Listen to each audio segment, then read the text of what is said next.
Good evening मेरे प्यारे बच्चों, welcome to my YouTube channel. तो चलिए चलते हैं आज के टॉपिक पे। आज हम इस वीडियो में चैप्टर 13 प्रोबेबिलिटी की केस स्टडी सॉल्व करेंगे, क्लास 12th की। यहाँ पर आपको क्वेश्चन नंबर 9 दिख रहा है। इस केस स्टडी को सॉल्व करेंगे। In a bolt factory machine A and B manufacture respectively 25%, 35% and remaining bolt of the total bolts of factory are manufactured by machine C। तीन मशीनें हमारे पास A B C. Of their output 5%, 4%, 2% are defective bolt. एक bolt factory machine है, उसमें ए B सी तीन आपको type दे रखे हैं। 25% and 35% remaining bolt of total bolts of factory are manufactured by machine C. यानी कि मशीन ए 25%, मशीन बी 35% और बाकी जो बचेगा वो मशीन सी है, वो मैन्युफैक्चर कर रही है। अब उनके जो आउटपुट है, मशीन ए के 5%, मशीन बी के 4% एंड मशीन सी के 2% डिफेक्टिव बोल्ट है। बोल्ट कैसे हैं? डिफेक्टिव है। अब इन पर बेस्ड हमें क्वेश्चंस देने हैं आंसर। फर्स्ट क्वेश्चन है, find the probability that bolt drawn is defective. Probability बताने की बोल्ट तो डिफेक्टिव है, given that bolt is manufacture by B, कि उस बोल्ट का मैन्युफैक्चर बी मशीन ने किया है। Second, find the probability that it was manufacture by B if A drawn bolt is defective. यदि एक बोल्ट डिफेक्टिव है तो प्रोबेबिलिटी बतानी है वो मैन्युफैक्चर हुआ है बी मशीन से, उसको बी मशीन ने बनाया। थर्ड है, if A drawn bolt is defective find the probability that it is not manufacture by C. Third question में हमें आंसर देना है कि अगर बोल्ट डिफेक्टिव है तो प्रोबेबिलिटी बताना है कि उसे मैन्युफैक्चर नहीं किया मशीन सी ने। यहाँ पर सबसे पहले हम इवेंट लेट करेंगे। हमारे पास तीन मशीन है, E1, E2 एंड E3। तीन इवेंट हमने लेट किए। फर्स्ट मैंने लेट किया bolt is manufactured by machine A, bolt is manufactured by machine B, event E2 and bolt is manufactured by machine C। इनकी हम probability लिखें तो probability of E1, A machine bolt बना रही है कितना? 25%। Machine A and B manufacture respectively 25%, यानी 25/100। probability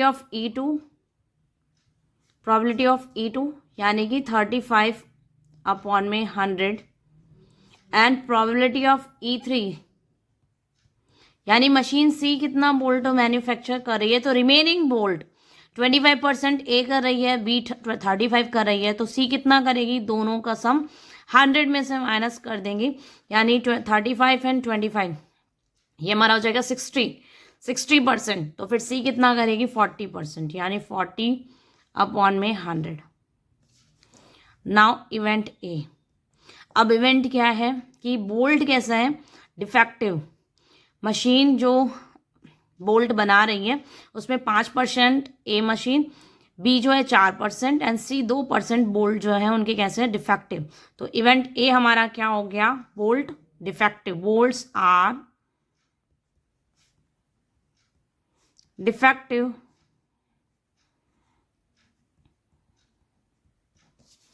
अब सबसे पहले हम इवेंट निकालेंगे probability of A by even. A by even का मीन्स यानी कि मशीन ए से मैन्युफैक्चर हुआ डिफेक्टिव है, कितना है? 5%। Probability of A by 2, machine B से मैन्युफैक्चर हुआ है, मशीन बी ने उसे बनाया है लेकिन डिफेक्टिव है 4%। And C probability of A over E3 it means 2%, यानी 2/100। फर्स्ट क्वेश्चन है हमारा, find the probability that bolt is defective given that bolt is manufacture by B. जिस इवेंट की प्रोबेबिलिटी हमें निकालनी होती है कंडीशनल प्रोबेबिलिटी में, वो ऊपर होता है, तो हमें क्या बताना है कि बोल्ट कैसा है? डिफेक्टिव, यानी इवेंट ए डिवाइडेड बाय जो दिया हुआ इवेंट होता है वो नीचे आता है, तो bolt is manufacture by B, machine B से बना हुआ है वो, तो यानी कि इवेंट E2। तो फर्स्ट क्वेश्चन A/E2 पूछ रहा है, यानी आंसर कितना हो गया? 4/100। It means 1/25। Now second question, find the probability that it was manufacture by B. Probability बतानी है कि उसे मशीन बी ने बनाया है, यानी E2 इवेंट।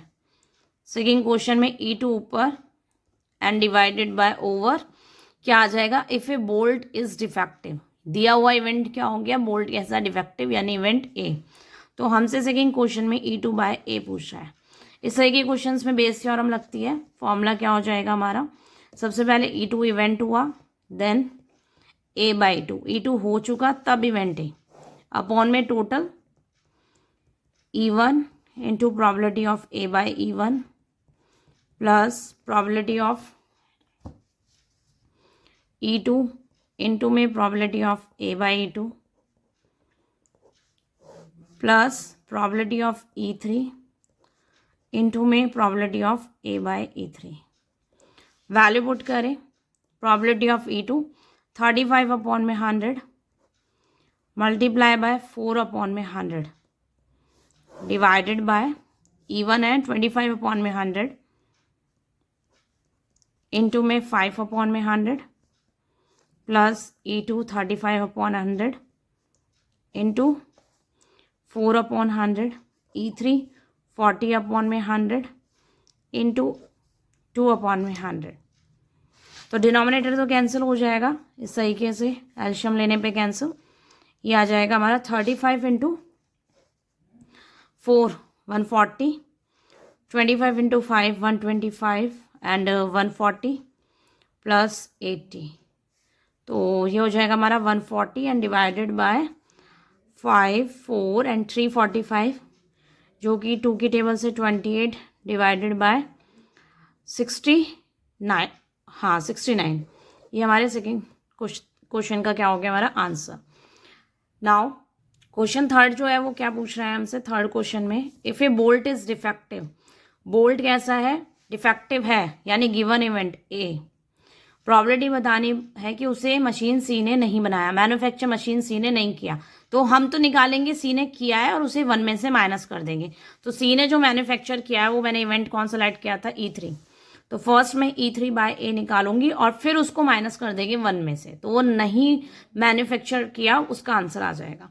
तो E3 by A formula same, Bayes theorem लगेगी, इवेंट E3 इंटू में प्रोबेबिलिटी ऑफ ए अपॉन में E3 divided by total E1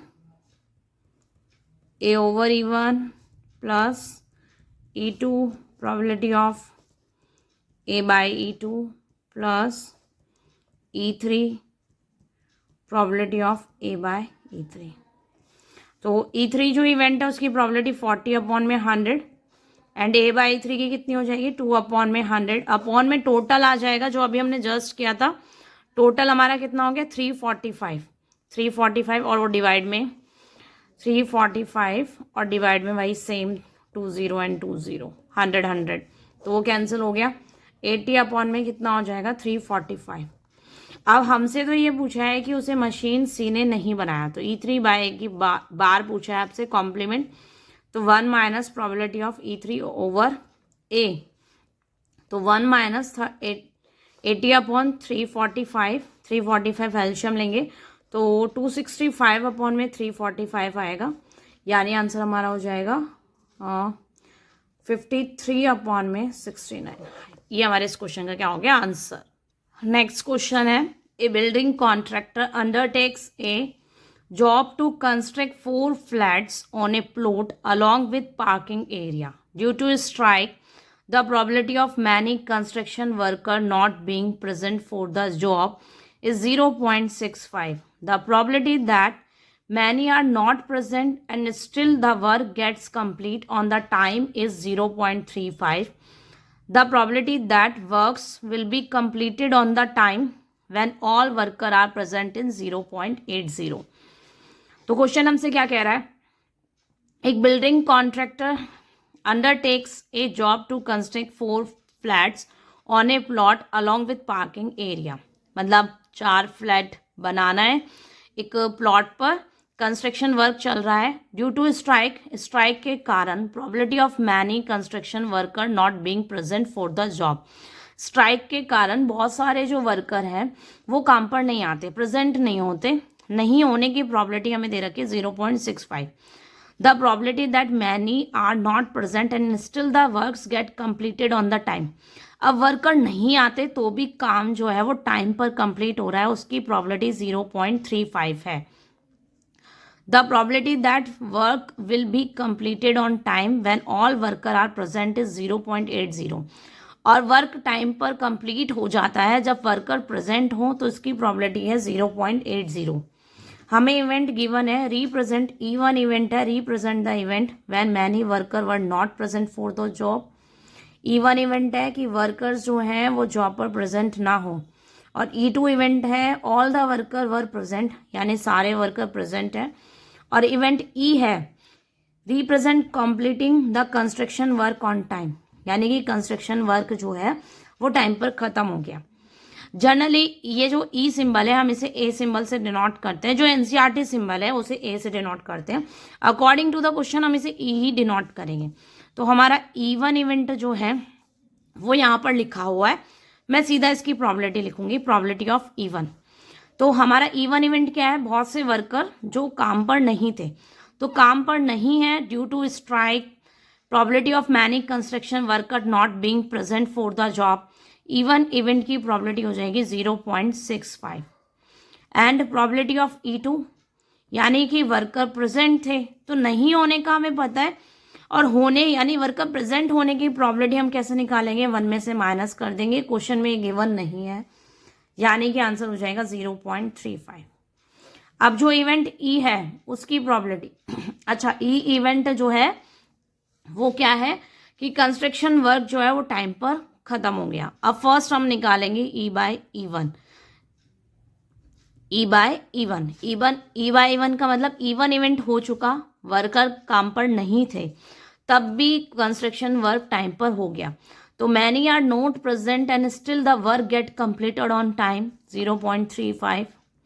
worker नहीं थे, काम जब भी कंप्लीट हो गया। E/E2 इवेंट, यानी कि वर्कर प्रेजेंट थे और कंस्ट्रक्शन वर्क टाइम पर हो गया, तो will be completed on time when all worker are present, यानी 0.80।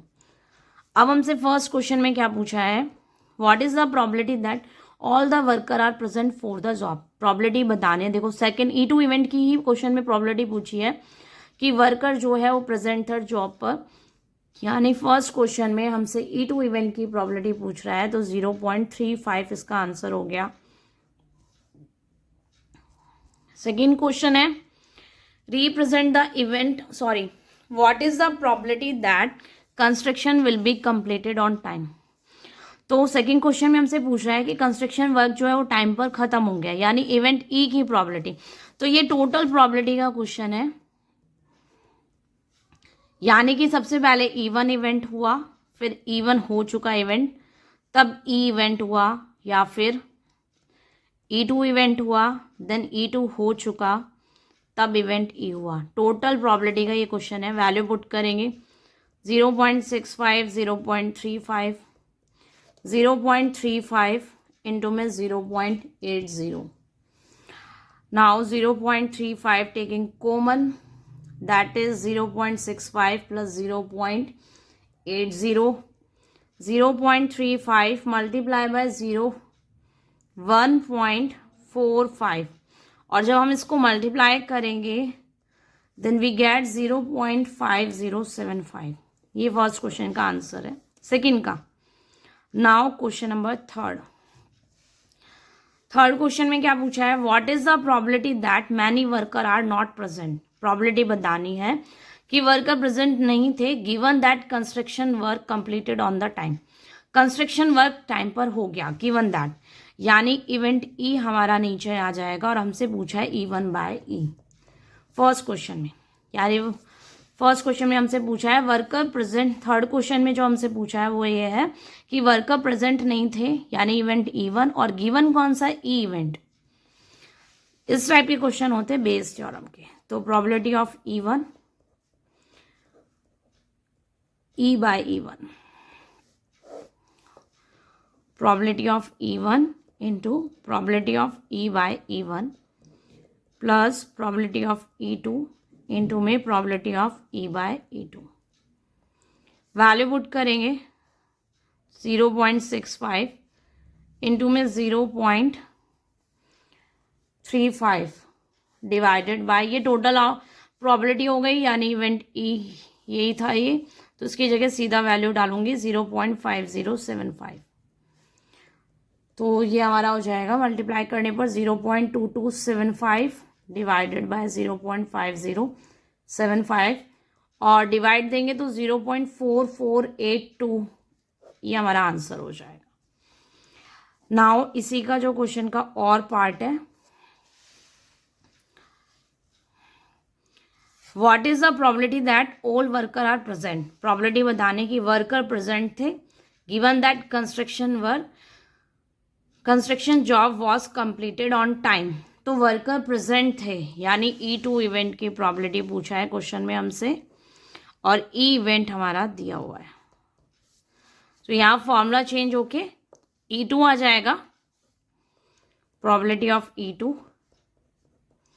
ई बाय E2, टोटल में E1 इंटू में probability of E bye E1 plus E2 probability of E bye 2। यहाँ वैल्यू पुट कर दे तो ये वैल्यूज आ जाएंगी हमारी, मतलब E2 में 0.35 and 0.80, 35 into 0.80 divided by total Y 0.5075।